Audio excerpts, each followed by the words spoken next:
हमारे देश में अक्सर नेपोटिज्म पर बहस छिड़ी ही रहती है और ज्यादातर लोग नेपोटिज्म के खिलाफ ही रहते हैं। क्यों रहते हैं? अगर आपको जानना है तो मात्र इतना देख लीजिए। लोकसभा का संसद सत्र शुरू हो चुका है और परसों प्रियंका गांधी का इसमें पहला दिन था। प्रियंका गांधी ने संसद के बाहर एक फोटोशूट कराया और अपने चमचों को दे दिया। वही चमचे उन फोटोज को लेकर सोशल मीडिया पर ऐसे शोर शराबा मचा रहे हैं, ऐसे उत्पात मचा रहे हैं जैसे जाने कौन सा बड़ा तीर मार दिया गया हो। वहीं दूसरी तरफ संबित पात्रा का भी कल पार्लियामेंट में पहला दिन था, पर वो सोशल मीडिया पर शोर नहीं मचा रहे। उन्होंने पार्लियामेंट के अंदर ही बवाल काट दिया। मैं हाउस से एक निवेदन करूंगा, मैं पहली बार का सांसद हूं, सब ज्ञानी गुणी लोग बैठे।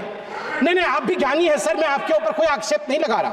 आप ज्ञानी गुणी लोग बैठे हैं, मैं आपसे एक निवेदन कर रहा हूं कि आज आप नगर वाला केस जरूर पढ़ें। फोन उठा करके इनके नेता बोलते थे लोन दे दो, लोन वापस आएगा कि नहीं देखना नहीं है। ये इसी फोन बैंकिंग सिस्टम का नतीजा रहा कि हम एनपीए में गले तक डूब गए थे। आज मैं जब अपने कॉन्स्टिट्यूएंसी पूरी में परसों गया था ड्रेस रिहर्सल देखने के लिए, नेवी डे के लिए, मुझे बहुत दिनों बाद सी बीच में गोलगप्पे खाने का मन किया। मैंने गोलगप्पे खाए तो पेटीएम करके मैं आया हूं सर। यही फर्क है यूपीए का और एनडीए का। नेपोटिज्म में और सेल्फ मेड में बस इतना ही अंतर होता है। प्रियंका गांधी जहां मात्र फोटोशूट करा के ही खुश नजर आई, तो वहीं संबित पात्रा कांग्रेसियों का इलाज करके ही खुश नजर आए। अब क्योंकि ये पहले से सर्जन रह चुके हैं, प्रोफेशनली ये सर्जन है, तो इलाज भी इन्होंने पूरी बारीकी के साथ में किया है। बाकी क्या कुछ बोला उन्होंने कांग्रेस को और कैसे लताड़ा इन्हें, आप खुद देखिए। Let me give you a data. Atal Bihari Vajpayee ji led NDA government. When they took the office, the gross NPA, GNPA ratio in public sector banks was 16%, and when Atal Bihari Vajpayee ji left the office of Prime Minister, he brought it down to 7.8%. Thanks Atal ji, thank you very much. In September 2013, when they were in governance concluding side, this ratio went up to 12.3%. Atal ji had given them 7.8%. It went up thanks to the phone banking system. Dada, ठीक আছে তো ইংলিশটা? Phone banking system. Phone banking system. You are trying to improvise upon me, so I thought I'll take your permission and I'll seek your permission. Phone banking system of the Congress Party, where the two P's, you need not be a performer, but you need to be a powerful man with powerful connections in the system. Phone उठा करके इनके नेता बोलते थे loan दे दो, loan वापस आएगा कि नहीं देखना नहीं है। ये इसी फोन बैंकिंग सिस्टम का नतीजा रहा कि हम एनपीए में गले तक डूब गए थे। थैंक यू नरेंद्र मोदी जी, आपने इंसॉल्वेंसी बैंकिंग कोड लाके आज सिस्टम को सुधारने का काम किया है। आज हम आगे बढ़े। आज मैं हाउस से एक निवेदन करूंगा, मैं पहली बार का सांसद हूं, सब ज्ञानी गुणी लोग बैठे। नहीं, आप भी ज्ञानी है सर, मैं आपके ऊपर कोई आक्षेप नहीं लगा रहा। आप ज्ञानी गुणी लोग बैठे हैं, मैं आपसे एक निवेदन कर रहा हूं कि आज आप नगर वाला केस जरूर पढ़ें। नागा हम पार्लियामेंट में खड़े हैं sir. I want to bring to your notice a famous case of 1971. May 24, 1971, there was a phone call. There was a phone call to the parliamentary branch of State Bank of India. Phone uthaya Mr. Malhotra, the bank manager, and he heard the voice of Mrs. Indira Gandhi, the then Prime Minister. Indira Gandhi said in 1971 to Nagarwala, 60 lakh रुपए दे दो, 60 लाख रुपए दे दो bank से निकाल करके नगरवाला जी को। 60 लाख रुपए bank से निकाल करके इंदिरा गांधी जी के कहने पर नगरवाला को दे दिया गया। बाद में इस पूरे इशू पे रेड्डी कमीशन बैठा। इंदिरा जी का नाम तो नहीं आया, मगर उनको क्लियरेंस भी नहीं मिली पूरी तरीके से। आज भी बैंकिंग फ्रॉड का thrilling story, mysterious story of the banking fraud during Indira's time is Nagarwala case, phone banking system.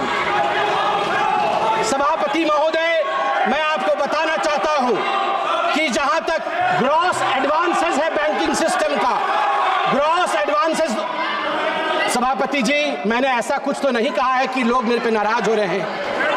सभापति जी, जहां तक ग्रॉस एडवांसेस है पीएसबी पब्लिक सेक्टर बैंक्स का, आपको जान के आश्चर्य होगा कि 2004 मार्च में ये 6.6 लाख करोड़ का था ग्रॉस एडवांसेस। जो ऋण दिया जाता है तुरंत वापस लेने के लिए, वो ग्रॉस एडवांसेस 6.6 लाख करोड़ का था।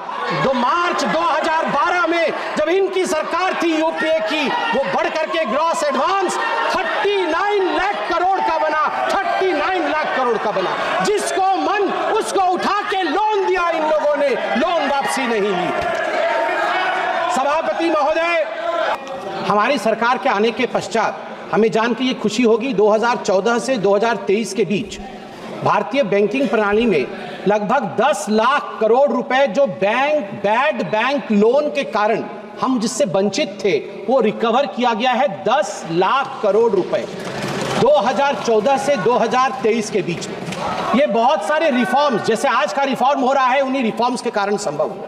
आज यहाँ ईडी और सीबीआई की बात हुई, मैं उस पर नहीं जाना चाहूंगा, मगर दो डेटा है ईडी को लेकर, ये यहां जरूर बताना चाहूंगा बैंकिंग सेक्टर से। ईडी ने लगभग 1105 बैंक फ्रॉड को इन्वेस्टिगेट किया है और उसमें से जो कॉन्फिस्केट किया है, अटैच्ड किया है प्रोसीड्स ऑफ क्राइम, वह 64,920 करोड़ है। 64,920 crore has been confiscated from proceeds of crime. और सबसे बड़ी बात सभापति महोदय, दिसंबर 2023 तक ये जो कॉन्फिस्केटेड अमाउंट था, उसमें से 15,180 करोड़ रुपए पब्लिक सेक्टर बैंक को, पीएसबीज को दिया गया है। यही तो बैंकिंग रिफॉर्म होता है। और मैं आज माननीय मोदी जी का धन्यवाद करूंगा और मैडम निर्मला सीतारमण जी का भी धन्यवाद करूंगा कि जो रीसेंट बैंकिंग रिफॉर्म्स हुए हैं, उसके कारण इतिहास रचा है भारत के बैंकों ने। significant milestone by recording its highest ever net profit of rupees 3 lakh crore rupees। और ये सब संभव हुआ है हमारे डिसाइसिव लीडरशिप के कारण। सभापति महोदय ने कहा कि क्लॉजेस, जो 7 क्लॉज आज मैडम फाइनेंस मिनिस्टर ने कहा है, उन 7 क्लॉज को मैं सिर्फ टच करके फिर बैठूंगा। पहला क्लॉज था डेफिनेशन ऑफ फोर्टनाइट, पखवाड़ा जिसे हिंदी में कहते हैं। पहले ये पखवाड़ा जो होता था, फोर्टनाइट होता था, ये फ्राइडे टू फ्राइडे होता था।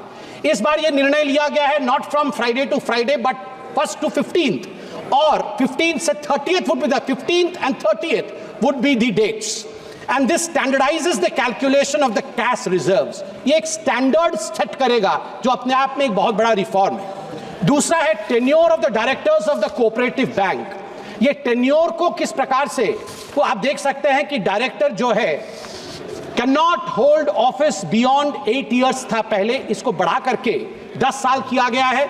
और ये किया गया है कोऑपरेटिव सेक्टर में एक स्टेबिलिटी लाने के लिए, so that the cooperative sector which forms the backbone of the banking system in our country and in various activities, इसको एक स्टेबिलिटी मिले, उसके लिए मैं माननीय प्रधानमंत्री जी का धन्यवाद देता हूं। जो तीसरा विषय है वो है prohibition on common directors in cooperative banks. इसमें भी संशोधन लाया गया है, अमेंडमेंट की बात की गई है, और this enhances the coordination and strengthens the leadership within the banking system. चौथा है substantial interest in a company. पहले 50% या 10% शेयर या 5 लाख रुपए अगर आप होल्ड करते थे तो आप उसमें डायरेक्टर नहीं हो सकते थे, आपको डिस्क्लोज करना पड़ता था। वो 2 करोड़ कर दिया गया है। स्वाभाविक रूप से दिस फैसिलिटेट्स, बड़े इन्वेस्टर्स को फैसिलिटेट करेगा, जिससे हम सबका भला होगा, गरीबों का भला होगा। सेटलमेंट ऑफ अनक्लेम्ड अकाउंट्स एक बहुत महत्वपूर्ण क्लॉज है। अनक्लेम्ड अकाउंट 7 वर्षों के बाद अब वो अनक्लेम्ड अकाउंट्स IEPF में जाएंगे, and any individual who subsequently wants to claim their unclaimed accounts, shares, interest can claim it back. I congratulate madam finance minister for bringing in this clause. And lastly, I am a first time member of this house, sir.